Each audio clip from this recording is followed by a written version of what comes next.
trash. Well, we're here. Welcome to the Okay Outdoorsmen. Welcome to Pisgah National Forest.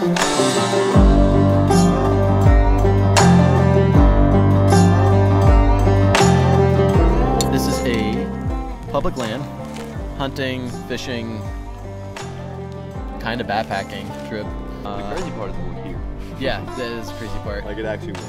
Another crazy part is that we have a sock on the recorder. I brought the attachment for our mic, the mic attachment for the recorder that did not have the wind blocker, and it's very windy. So we are jerry-rigging it with one of Raw's socks. Raw tried to give me one of his sweaty-ass socks. No, it was wet because I stepped in the creek. Oh. Either way, it was wet, and he wanted me to put it on the mic. We left from Chapin at around 7:30, a little after. We've been on the road for how long? Hour and a half. We're outside of Saluda, North Carolina right now. About 45 minutes out from Brevard and Pisgah National Forest. Getting excited. We need to stop and get a few things before we head in to Pisgah. But we're on our way.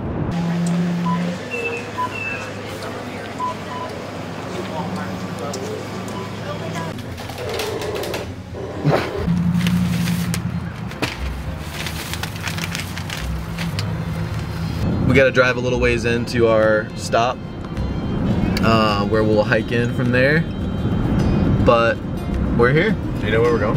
Yeah. Yep. Kind of. Davidson River. All right, so we are at our parking spot here. So we're about a mile out from our camp. We had to get all our gear to put together, hike in, but we're really pretty much the only ones back here from the looks of it. Some of the roads are closed off because of weather and because of the season. But this one's open. So I think we're set up pretty well. Let's go. We're sitting under my hammock tarp right now on a mossy log. Wet butts right now for me.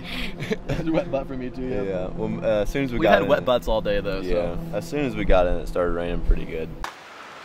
Raw's a little nervous about the rain. I just don't want to be wet because this is like my jacket and I don't want to be wet and cold. It's reasonable.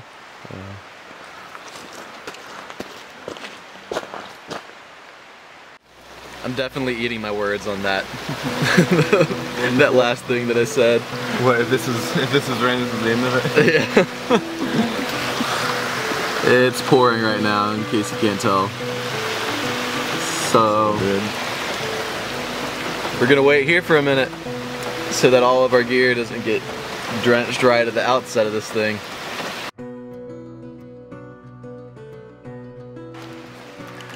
All right, we've got our like 200-pound packs on. I've never hiked with a pack this heavy. But the rain has cleared out a little bit. Unclear whether it's going to continue later, but for now it's clear. So we're gonna head back toward the camp that we have marked on the map.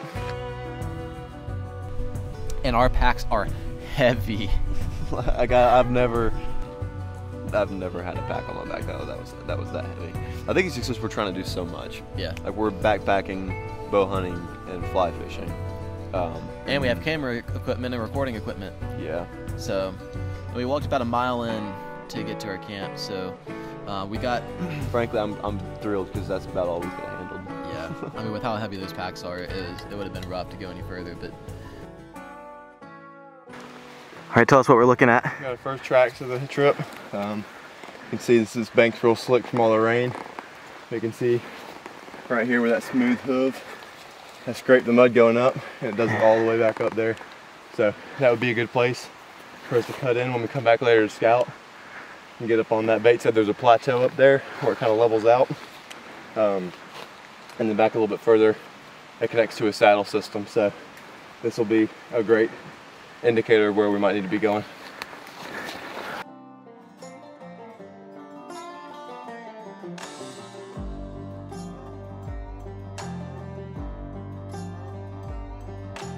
Yeah, we got our hammock set up just on this little tuck away, and in Pisgah National Forest, little plateau with some small underbrush, but it's kind of a vibe. It's a really cool place.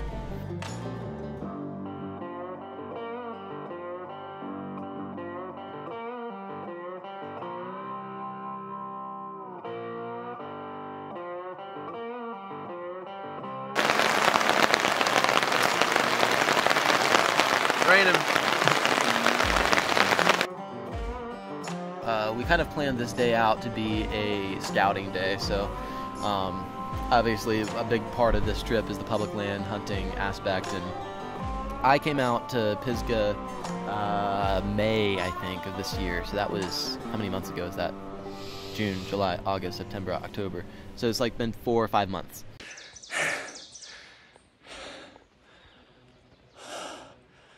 It's progress so far. So much left to go. And I did some scouting to try to see, you know, some places that we can hunt, because Pisgah, if you don't know, is massive. The point of today was to kind of scout out some area that I hadn't scouted last time and check in on the spots that I did find last time in May. And the spot that I felt best about. It's awesome. Yeah, in May we checked it today, and it looks really good. Good.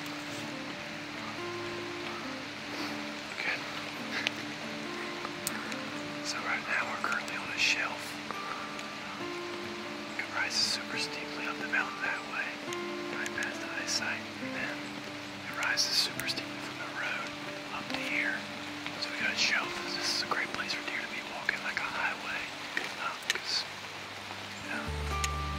they prefer to take the easy road, so they can walk down this shelf up and down and not have to worry about climbing. Toe to this middle arch, climbing all the way up. As soon as we found that, we started seeing lots of acorns, and then we just hit the holy grail of scrape lines. So we found two really solid scrapes that looked pretty fresh, and both had rubs right next to them.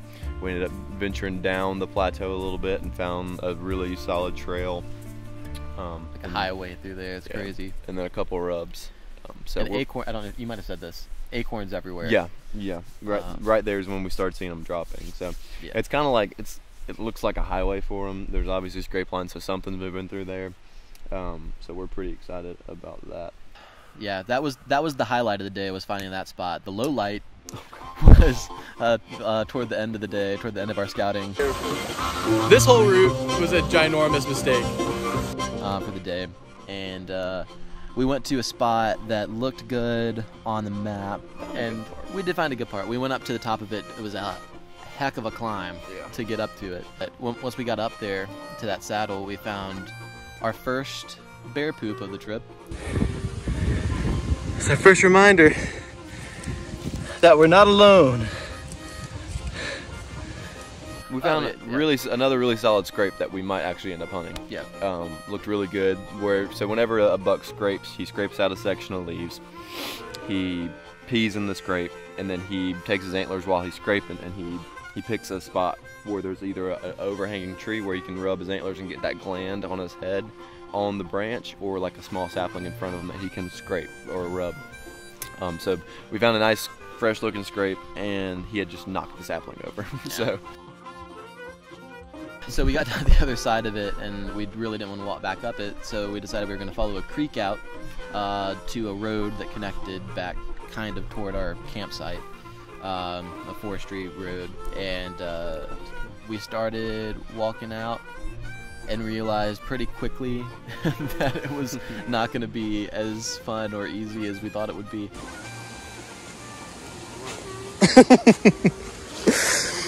So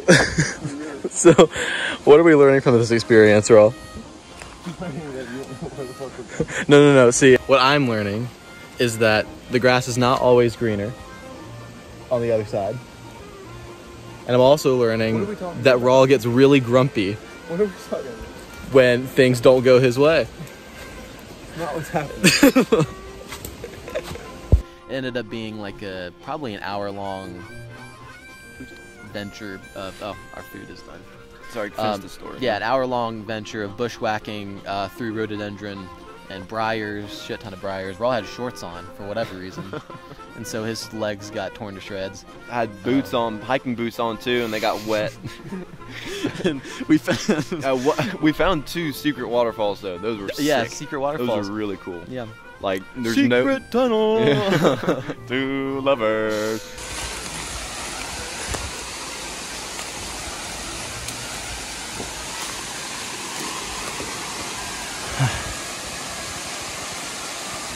That's cool. Yeah. There's no way, like, there's like nothing's been documented on the maps about those waterfalls, but they were actually pretty impressive. Yeah, they were cool. At one point, we slipped the hell down. Yeah, I was about to say, at one point we were trying to get down one, and I had my bow too, and that's what made my mood so bad because I was trying to protect this super nice, expensive bow while I was bushwhacking through all this and slipping down these cliffs. At one point, I was trying to hand Bates my bow, and as I'm handing Bates my bow, I start sliding. So I start sliding down this rock face, and I just basically toss my bow to Bates as I'm going down. It was awful. Oh, that is slick. Okay, well, looks cool though.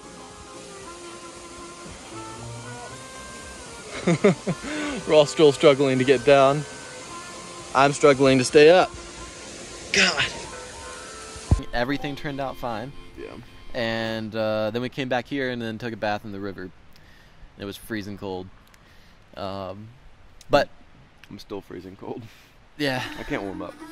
But this, how about? Oh yeah. Speaking of stuff that'll warm us up. Yeah. Here's a little bit of a sponsor break. Not really even, but kind of. Not even a break, dude. Not Sponsor. even. So I'll hand you this one because we're not repping them. We're not. That's not what we're doing right now. Boo. But this one, this, I don't know if you can see this here. This is Pinnacle Foods.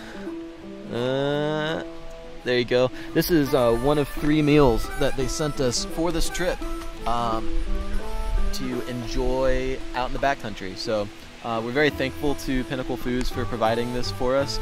We had the biscuits and gravy this morning, which were awesome. I would eat that at my house. Yeah, and damn good.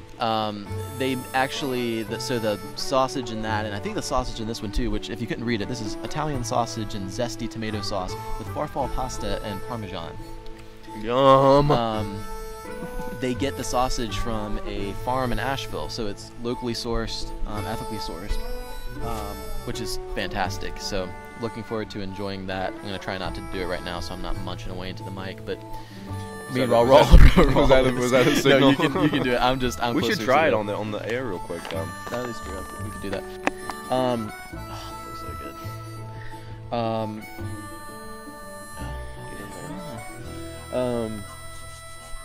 One second. I left my fork at home, and so I ate the biscuits and gravy this morning with just a couple of sticks. Good. That's just as good as the biscuits and gravy. It's really good. You actually cook the noodles all the way through too. That's rare. I know. It's really good. Hell yeah, dude. Yeah, this was great. So, thank you, Pinnacle Foods, for sharing with us. And if you're looking for a good freeze-dried meal to have out on the trail, or hunting, or fishing, or doing whatever you do, these are great places to start. I'm gonna eat the whole thing. I'm gonna eat the whole thing. Man, that shit's good. That's good. Y'all killing it, man. Today has been very successful and very full. Tomorrow the plan is to get up in the morning early, before dawn, hike over to our stand set up, and give it a try for the morning. We'll be sitting in the same tree together for the first time ever. Yeah. In our saddles. I'll be recording, and Rawl will have the bow. So hopefully there'll be some success. Maybe. I'm optimistic. I am too. I'm certainly not pessimistic. We're manifesting this shit. Bates taught me about manifestation. We are manifesting success tomorrow, and at least a positive experience, which is an easy thing to manifest. Today was a positive most experience. of it, most of the time outdoors is a positive experience. So wish us luck. Well, you'll be seeing this after, so it won't make a difference, but in spirit, we feel like you're wishing us luck, and that makes a difference. Manifest our success. Yes. Go outside. Go outside. That one's okay. Always told me to drink too much water.